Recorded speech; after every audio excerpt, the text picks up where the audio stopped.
Hello student, कल हमने पढ़ा था इनलैंड वाटरवे जिसमें Rhine, Danube, Volga, the Great Lakes, Saint Lawrence waterway and Mississippi waterway. इनको मैप में भी आपने अच्छे से अंडरस्टैंडिंग किया होगा और इनके जो इम्पोर्टेंट पॉइंट हैं वो आपने नोटबुक में भी नोट किए होंगे। इनमें से कोई भी एक वाटरवे है वो आपके 3 मार्क्स का या 5 मार्क्स में से इसका क्वेश्चन आ सकता है। जो इसकी मेन करैक्टरिस्टिक्स हैं वो आपसे पूछ सकते हैं। आज का जो हमारा टॉपिक है वो आता है एयर ट्रांसपोर्ट। एयर ट्रांसपोर्ट जो है इसका आज की मॉडर्न एज में सबसे अधिक इम्पोर्टेंस है, क्योंकि ये सबसे फास्टेस्ट मोड होता है और ये सभी क्षेत्रों पर अपने ट्रांसपोर्ट फैसिलिटी प्रोवाइड करवा सकता है। इसलिए modern age is known as the air age. आज की जो एज है, वर्तमान समय है, इसे हम एयर एज के नाम से जानते हैं, एयर वर्ष के नाम से जानते हैं, युग के नाम से जानते हैं। The air transport was developed in the early 20th century. ये 20वीं शताब्दी में सबसे अधिक इसका उपयोग किया गया। ये डेवलप हुआ। World war accelerated the pace of development of the air transport. जो वर्ल्ड वार हुआ और उस वर्ल्ड वार के अंदर जो एयर सर्विस जिन कंट्री के पास थी, उन्होंने वर्ल्ड वार के अंदर जो है वो विजय प्राप्त की, जीत हासिल की। तो उसके महत्व को देखते हुए वर्ल्ड वार के बाद इसका अधिक उपयोग किया गया। There has been a phenomena growth of air transport during the last 50 years. The manufacturing of aircraft and their operations require elaborated arrangement. Hangars, landing, fuelling and maintenance facility large scales के अंदर इनमें different types की जो facility की requirement होती है, जैसे कि इसके अंदर हैंगर मीन्स जहाज़ों को उतारने के लिए, लैंडिंग करने के लिए, उनको फीलिंग करने के लिए और उनकी मेंटेनेंस फैसिलिटी के लिए लार्ज स्केल्स में कैपिटल की रिक्वायरमेंट होती है। इसलिए एयर ट्रांसपोर्ट का बेटर डेवलपमेंट उन कंट्री में हुआ है जहां पर इकोनॉमिक ग्रोथ हाई है और टेक्नोलॉजी का लेवल जो है वहां पर अच्छा पाया जाता है। Air transport is the fastest means of the transportation but is very costly. यह सबसे तेज़ है परंतु यह सबसे महंगा भी साधन है। Being fast it is prepared by the passenger for long distance travelling. जो व्यक्ति लंबी दूरी की यात्रा करना चाहते हैं वो सबसे अधिक वायु परिवहन को ही प्रेफर्ड करते हैं। Valuable cargo can be move rapidly on the world wide scale. इसके द्वारा जो वैल्यूएबल गुड्स होती हैं उनको वर्ल्ड वाइड लेवल्स पर ट्रांसपोर्ट किया जाता है। जो पेरिशेबल्स गुड्स होती हैं और कॉस्टली गुड्स होती हैं, इन कॉस्टली गुड्स और पेरिशेबल गुड्स के ट्रांसपोर्ट के लिए एयर ट्रांसपोर्ट सबसे अच्छा साधन माना जाता है, सबसे बेस्ट ट्रांसपोर्ट मोड होता है। It is often the only means to reach inaccessible area.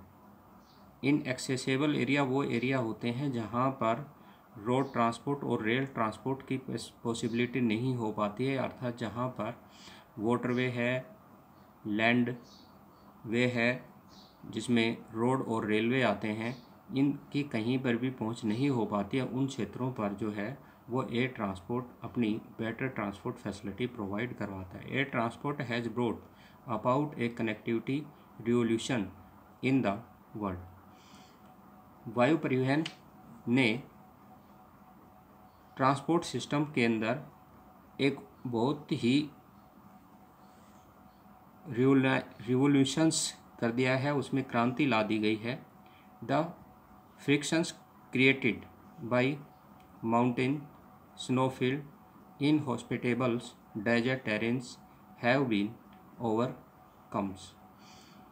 जो पर्वतीय क्षेत्र हैं, बर्फ़ से ढके हुए क्षेत्र हैं, जैसे कि जो स्नोफील्ड्स एरिया आ जाते हैं, अथवा बहुत ही विषम परिस्थितियों वाले मरुस्थलीय प्रदेश हैं, उन सब के अंदर एयर ट्रांसपोर्ट ने अपनी ट्रांसपोर्ट फैसिलिटी प्रोवाइड करवाई है। द एक्सेसिबिलिटी हैज़ इंक्रीज, वहाँ पर सब जगह पर जो है वो रेल एयर ट्रांसपोर्ट सिस्टम ने अपनी पॉसिबिलिटी पहुँचा दी है। The aeroplane bring varied articles to the Eskimos in the north Canada, वायु परिवहन ने कनाडा के एक्समो लोगों के लिए भी अनेक प्रकार के वस्तुओं का वेरिड आर्टिकल्स, बहुत सारी वस्तुओं को वहाँ पर पहुँचाया है। उनको उनकी जो रिक्वायरमेंट की गुड्स होती हैं उनको एयर ट्रांसपोर्ट के द्वारा वहाँ सप्लाई किया जाता है। Unhindered by the frozen ground, और जो वहाँ के बर्फ़ से ढके हुए क्षेत्र हैं, बर्फीले जो क्षेत्र हैं, उन बर्फीले क्षेत्रों के अंदर जहाँ भूमि जो है वो हमेशा फ्रीज रहती है, जमी रहती है, उन क्षेत्रों के अंदर भी वायु परिवहन ने अपनी ट्रांसपोर्ट फैसिलिटी प्रोवाइड करवाई है। In the Himalaya regions the route are often obstructed due to the landslide, avalanches और हैवी स्नोफॉल्स, जहाँ लैंडस्लाइड के कारण और अधिक मात्रा के अंदर जो हिमपात वगैरह होता है, बर्फ़ गिरती है उन क्षेत्रों के अंदर, और जो आइस से स्लाइडिंग्स हो जाती है उन क्षेत्रों के में भी एयर ट्रांसपोर्ट ने अपनी फैसिलिटी प्रोवाइड करवाई है। At such times air travel is the only alternative to reach a place, ऐसी स्थिति में जहाँ पर कोई दूसरा पहुँचने का साधन नहीं होता, वहाँ पर एयर सर्विस के थ्रू ट्रैवलिंग की जाती है, यात्रा की जाती है। Airways also have great strategic importance, उन क्षेत्रों के अंदर एरोप्लेन का, एयर ट्रांसपोर्ट का सबसे अधिक महत्व होता है जहाँ पर कोई भी परिवहन के साधन नहीं पहुँचे पाते। The air strike by USA and British force in Iraq bears testimony, testimony means होती है एविडेंस, जो एविडेंस आते हैं, टू दिस फैक्ट। संयुक्त राज्य अमेरिका और ब्रिटिश सरकार के द्वारा ईरान में किए गए जो हवाई हमले हैं वो इसके सबसे अच्छे उदाहरण माने जाते हैं, जहां पर ब्रिटिश सरकार और यूएस सरकार ने अपने इराक पर अपना ऑक्यूपाइड करने के लिए, अपना अधिकार करने के लिए वहाँ पर एयर स्ट्राइक किया था। The Airways network is expanding very fast, the Airways network is expanding very fast, तेज़ी से इसको एक्सपेंड किया जा रहा है।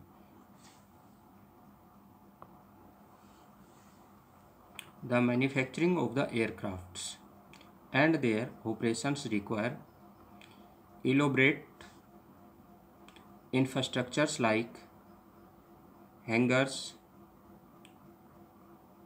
landings, fuelings and maintenance facility for the aircraft।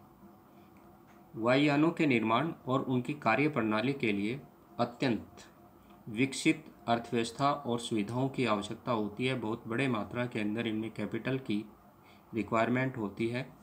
Hangers, जहाँ पर विमान को खड़ा किया जाता है, जिनको विमानशाला बोलते हैं। लैंडिंग, जहाँ पर इनको भूमि पर उतारने के लिए जो एयरपोर्ट तैयार किए जाते हैं।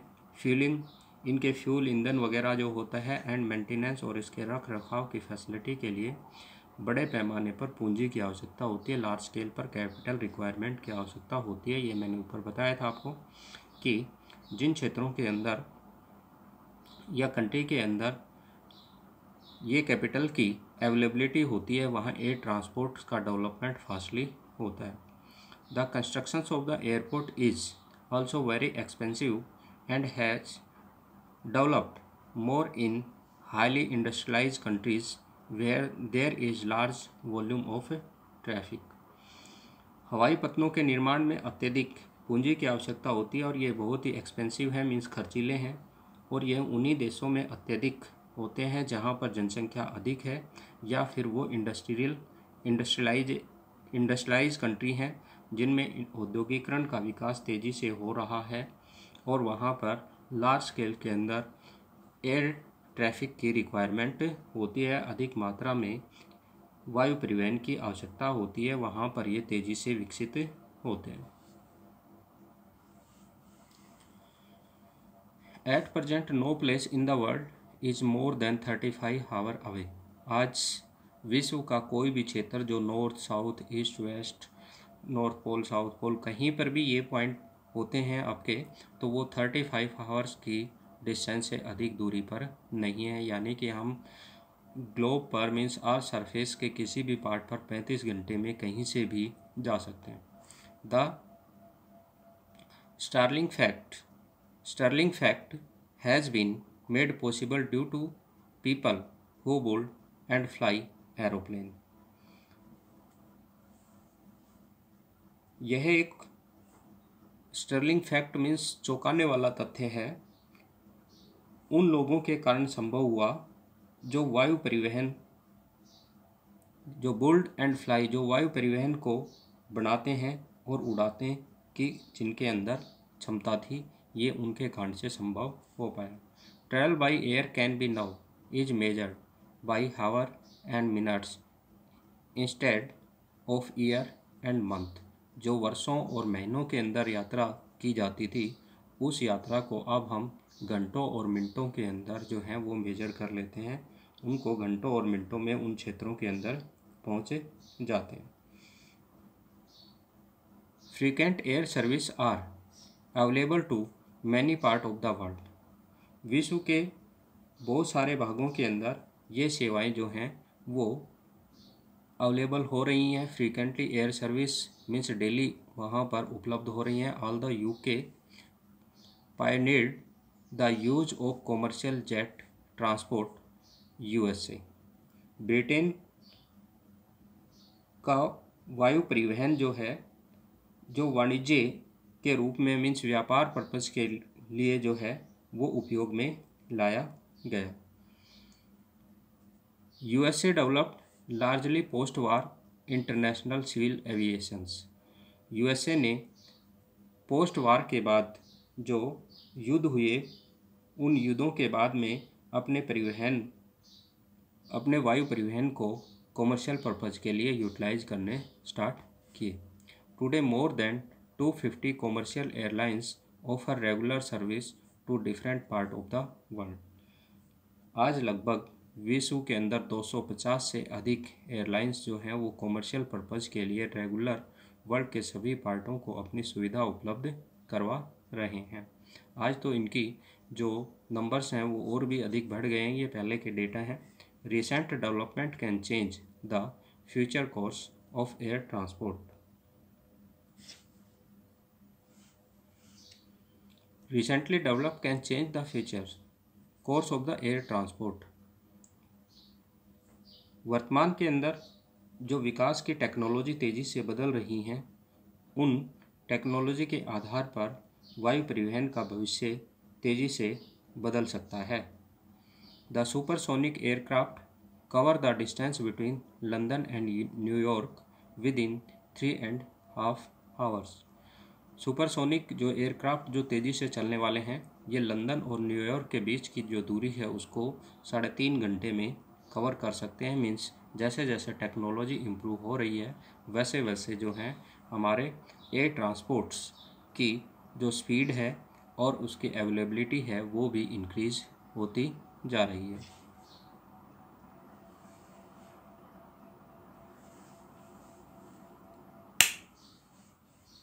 इसके बाद आते हैं आपके intercontinental air route. In the northern hemisphere there is a distinct east west belt of the intercontinental air route. Northern hemisphere, क्योंकि नॉर्दर्न हेमिस्फीयर में पॉपुलेशंस का साइज जो है वो लार्ज है और यहाँ पर डेवलपमेंट का लेवल हाई है। यहाँ पर इंडस्ट्रियलाइजेशन और अर्बनाइजेशन है वो फास्टली इंक्रीज हो रहा है, जिसके कारण से यहाँ पर एयर ट्रांसपोर्ट की डिमांड फास्टली इंक्रीज हो रही है। तो इसमें दिया गया है in the northern hemisphere there is the distinct east west belt of the intercontinental air route. उत्तरी गोलार्ध के अंदर अंतर महाद्वीपीय की मीन्स वन कॉन्टिनेंट से अदर कॉन्टिनेंट और कॉन्टिनेंट के वन पार्ट से अदर पार्ट के अंदर एक बहुत ही अच्छी वायु सेवाएं पूर्व से पश्चिम के अंदर विकसित हो रही हैं।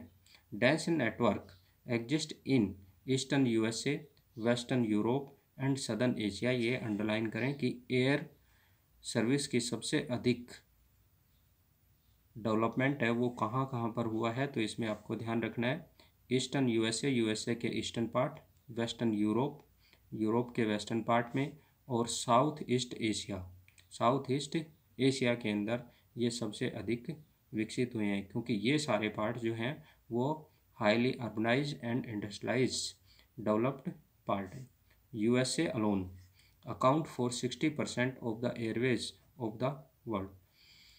यूएसए के अंदर अकेले वायुमार्गों का 60% भाग जो है वो उपयोग में लाया जाता है। Airways of the world New York, London, Paris, Amsterdam, Frankfurt, Rome, Moscow, Karachi, New Delhi, Mumbai, Bangkok, Singapore, Tokyo, San Francisco, Los Angeles, Chicago are the nodal point where air route coverage और रेडिएट टू ऑल कंट्रीज। ये important हमारे airports हैं जहाँ से world के सभी part के अंदर जो एयर सर्विस प्रोवाइड करवाई जा रही है। Africa, Asiatic part of Russia, south America lake air service, जहाँ पर एयर सर्विस कम है इसमें अफ्रीका कॉन्टिनेंट।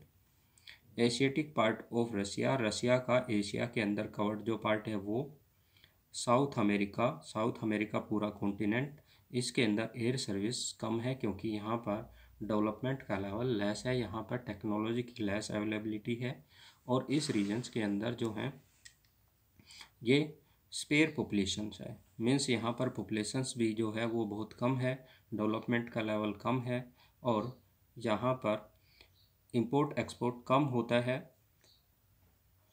यहाँ पर पॉपुलेशंस का लिविंग स्टैंडर्ड जो है वो लो है, जिसके कारण से ये लैंड रूट, वाटर रूट या रेलवे का ये ट्रांसपोर्ट के लिए सबसे अधिक यूटिलाइज करते हैं।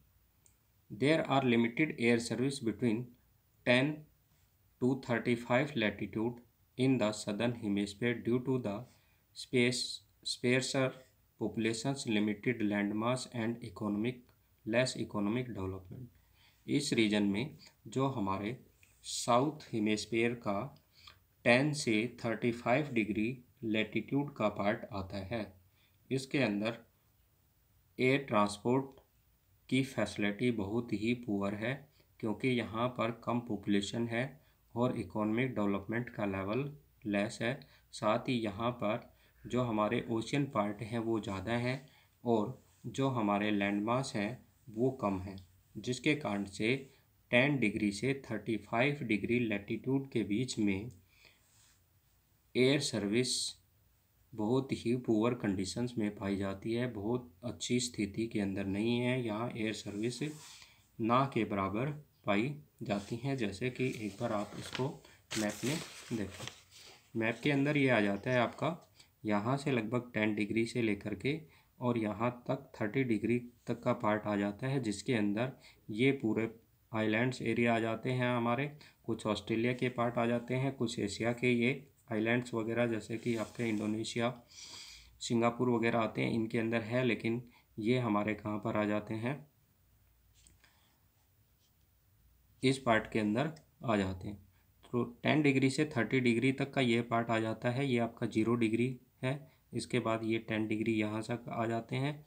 तो ये पूरे पार्ट जो हैं इसके अंदर आप देखें कि केवल इसमें कुछ पार्ट जो है वो साउथ अमेरिका कॉन्टिनेंट के, कुछ अफ्रीका कॉन्टिनेंट के हैं और कुछ पार्ट जो हैं वो नॉर्थ ऑस्ट्रेलिया के आ जाते हैं।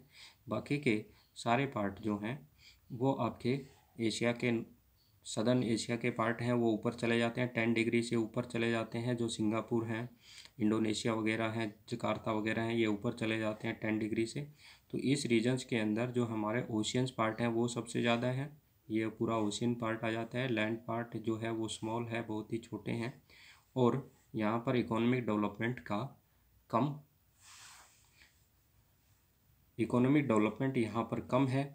पॉपुलेशंस का लिविंग स्टैंडर्ड लेस है, जिसके कारण से यहाँ पर एयर ट्रांसपोर्ट की डिमांड लेस है। नेक्स्ट आता है हमारा पाइपलाइन। पाइपलाइन भी ट्रांसपोर्ट का एक न्यू मोड्स है, जिसके थ्रू हम जो लिक्विड गैस जो हैं उनको one region to other regions जो है वो ट्रांसपोर्ट करते हैं।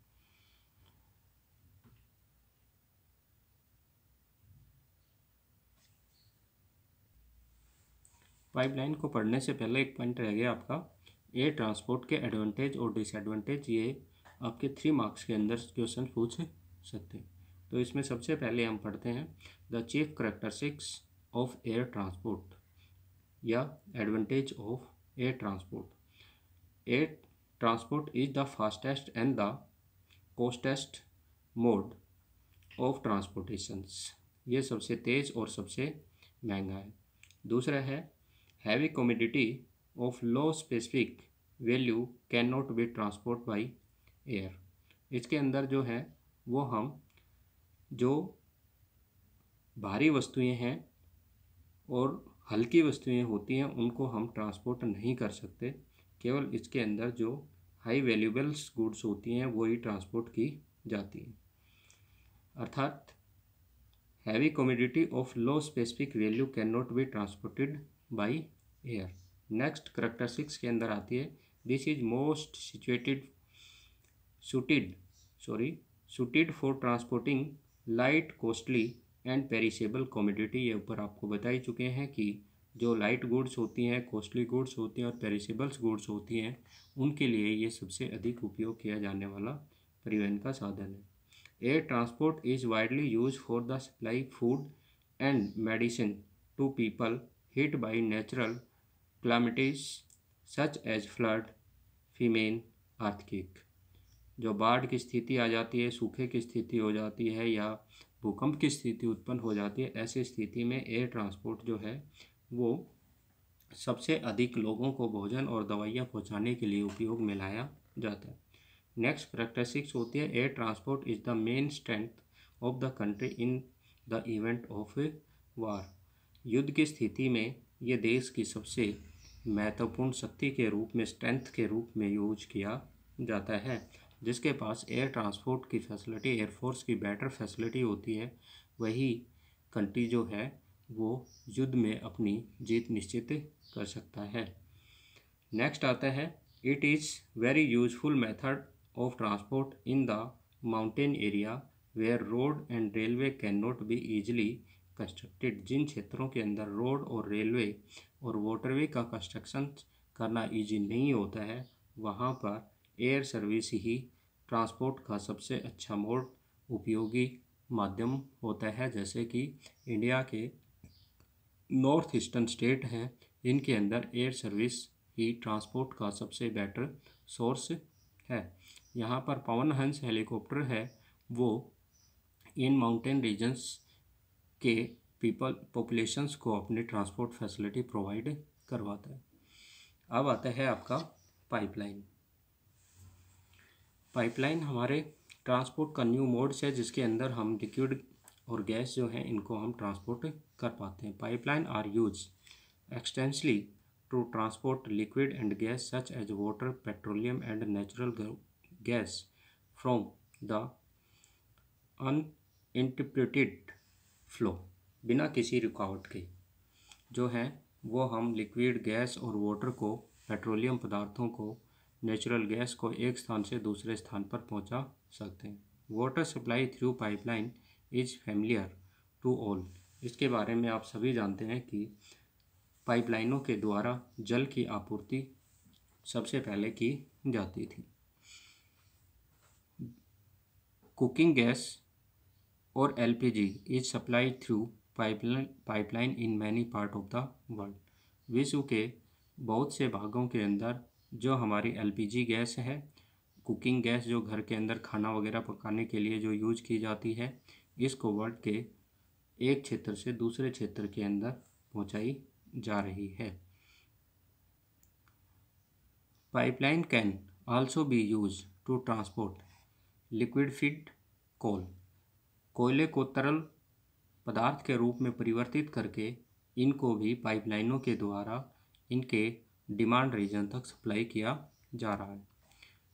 इन New Zealand milk is being supplied through pipelines from farm to factory.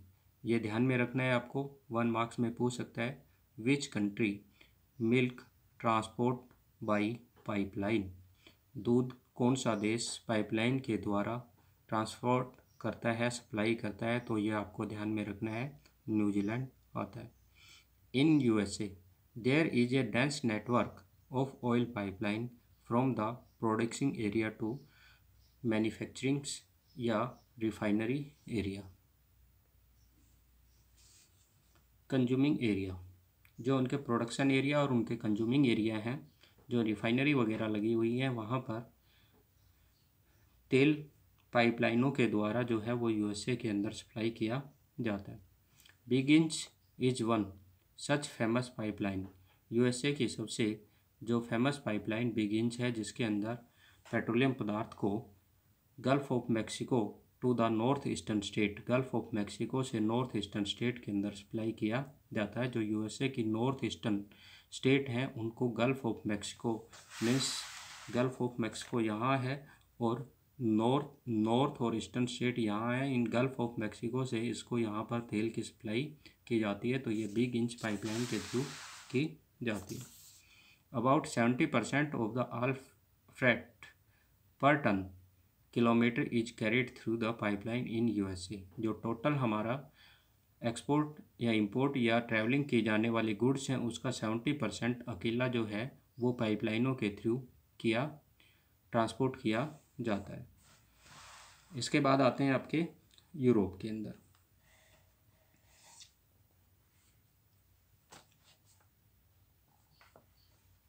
In Europe, Russia, West Asia and India pipeline are use to connect oil well to the refineries.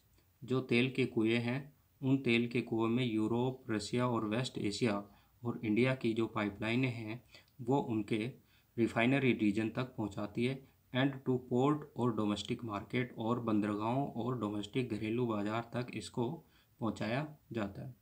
इसी प्रकार से इसके अंदर आ जाते हैं Turkmenistan in Central Asia has extended pipeline to Iran and also to part of China.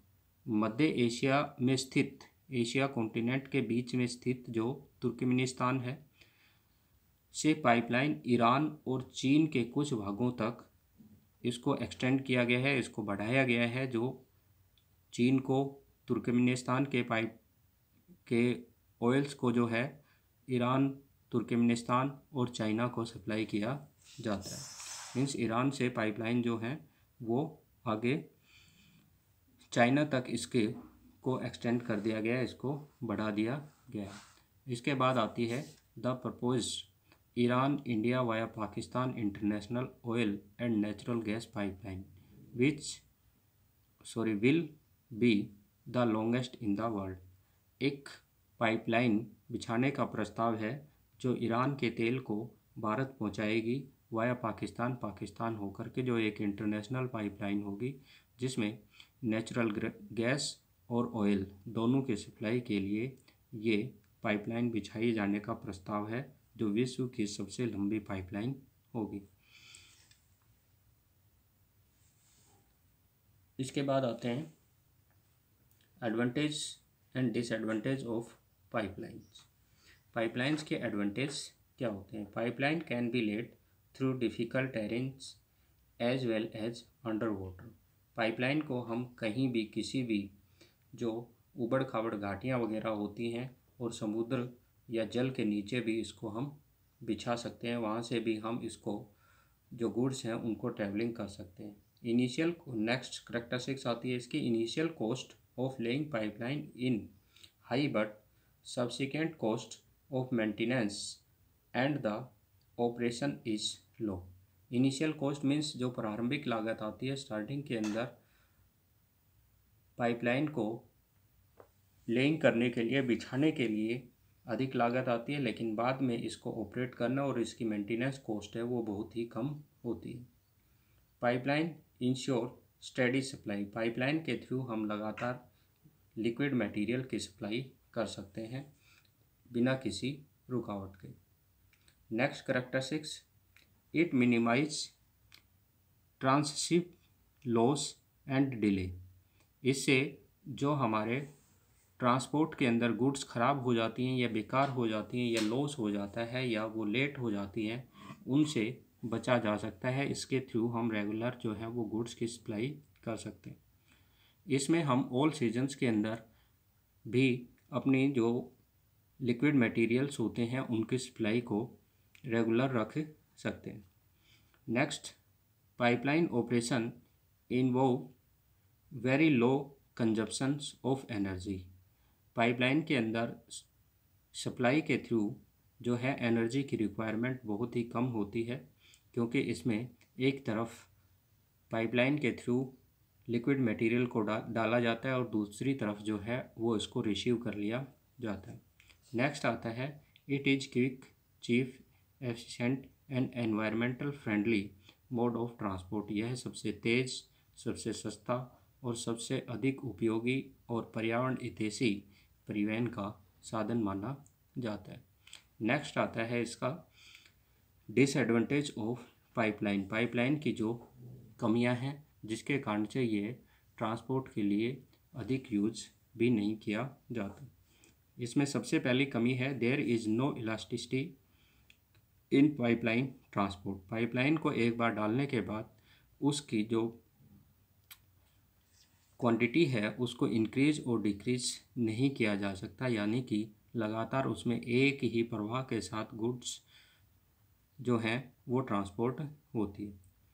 Next आता है, once let the capacity of pipeline neither be increase nor it can be decrease. Next आता है, the security of pipeline is certain area is a difficult task, pipeline की security करना बहुत ही difficult task होता है, क्योंकि ये रिग्ड अनडिलेटेड्स अंडर वाटर के अंदर लेइंग होती है, इसको वहाँ पर डाल दिया जाता है, जिसके कारण से उसकी सिक्योरिटी करना बहुत मुश्किल हो जाता है।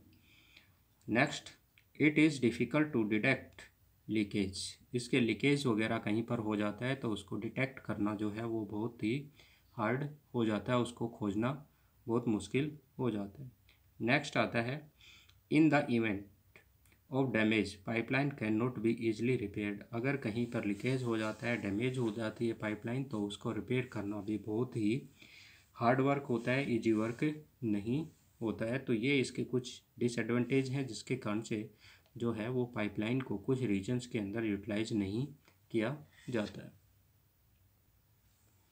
नेक्स्ट पॉइंट हमारा आता है कम्युनिकेशन सिस्टम। कम्युनिकेशन सिस्टम जो है वो हमने लास्ट जो चैप्टर था हमारा टर्सरी एंड क्वाटनरी एक्टिविटी, उसके अंदर भी उसको अंडरस्टैंडिंग किया था कि ये कम्युनिकेशन सिस्टम जो है वो हमारा कैसे कैसे स्टार्ट हुआ और इस कम्युनिकेशन सिस्टम के हमारे मोड्स जो हैं वो कौन कौन से हैं।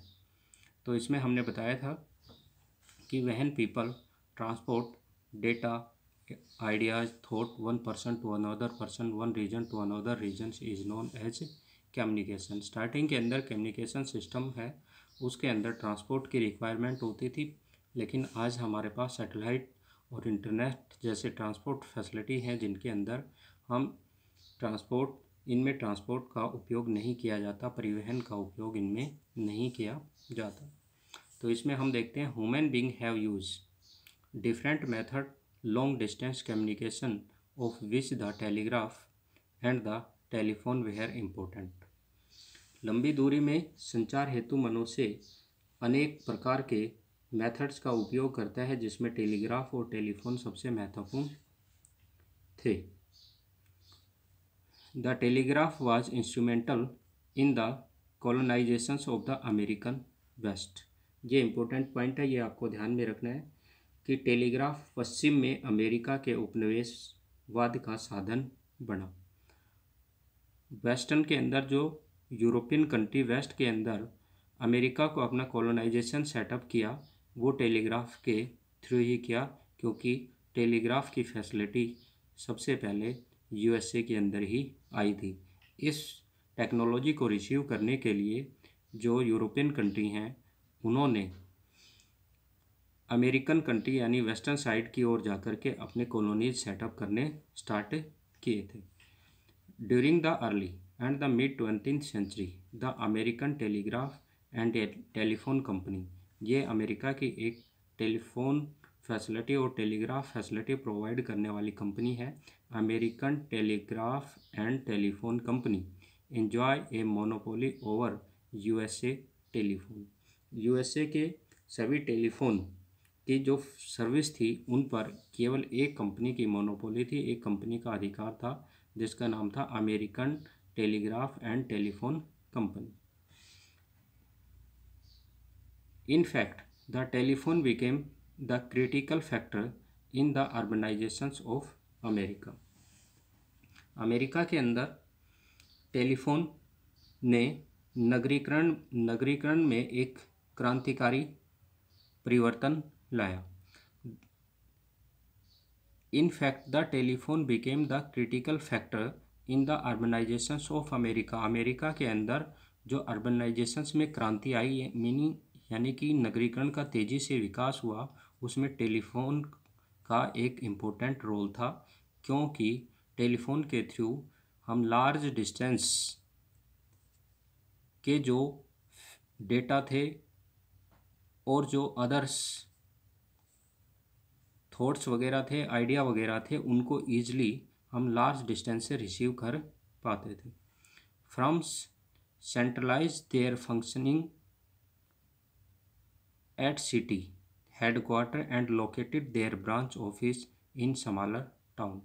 क्योंकि कम्युनिकेशन सिस्टम की बेटर फैसिलिटी होने के कारण से सभी कंपनियों ने और फर्म ने अपने हेडक्वार्टर जो हैं वो अर्बन सेंटर के अंदर लोकेटेड कर दिए और अपने ब्रांच ऑफिस जो हैं वो छोटे शहरों के अंदर स्थापित कर दिए, जिनसे कि टेलीफोन के माध्यम से उनमें कम्युनिकेट हो सके, उनमें आपसी जो बातें हैं वो हो सकें।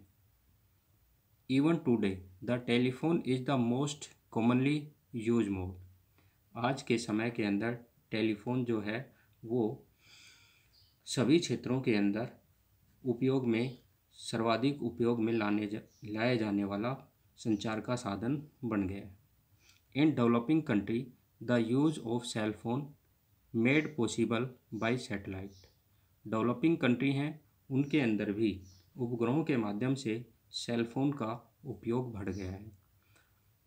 Possible by satellite is important for rural connectivity, जिससे ग्रामीण क्षेत्रों में भी इसके संपर्क स्थापित हो गए हैं।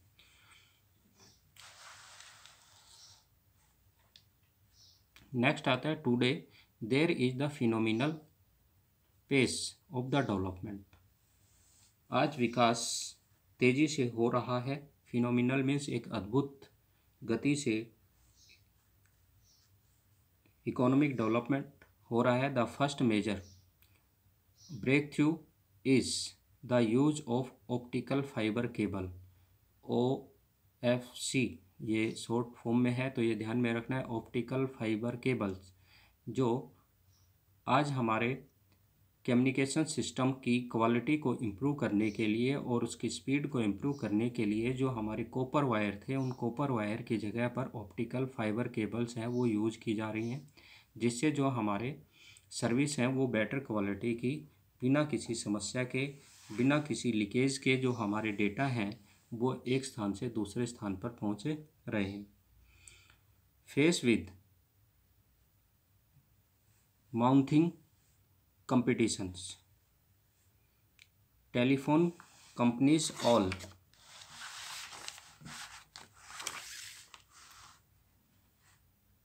over the world soon upgraded their copper cable system to include optical fiber cable।